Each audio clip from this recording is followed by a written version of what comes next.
கழுதை எங்க போய் தொலைஞ்சானே தெரியலையே. போயிட்டு தீபாவளி சீட்டை போட்டேன், அதை போய் வாங்கிட்டு வரேன். நான் வாங்கிட்டு வராளா இல்லை ஏமாந்துட்டு வராளான்னு தெரியலையே. ஆளு தான் கழுதை பேர் வாழ்ந்துருக்கா, ஆனா ஒன்றும் தெரியாது. இந்த திமிரு பிடிச்ச அத்தை கிளவிக்கு பாரு, நீ எப்போ பாரு எவ்வளோ பொறுப்பாக போய் இந்த வேலையை முடிச்சுட்டு வந்திருக்கோம். ஒன்றும் தெரியாது நீ எப்போ பாரு. சி என்ன அவ சவுண்டு கேட்குது, இதான் வந்துட்டா பாரு.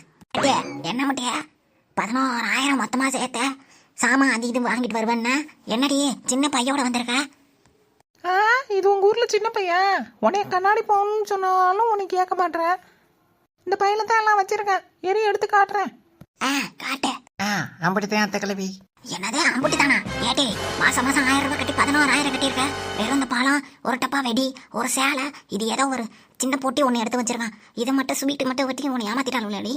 எங்கடி தங்க காசு வரும்னு சொன்னேன், ஒன்றத்தையும் காணும்.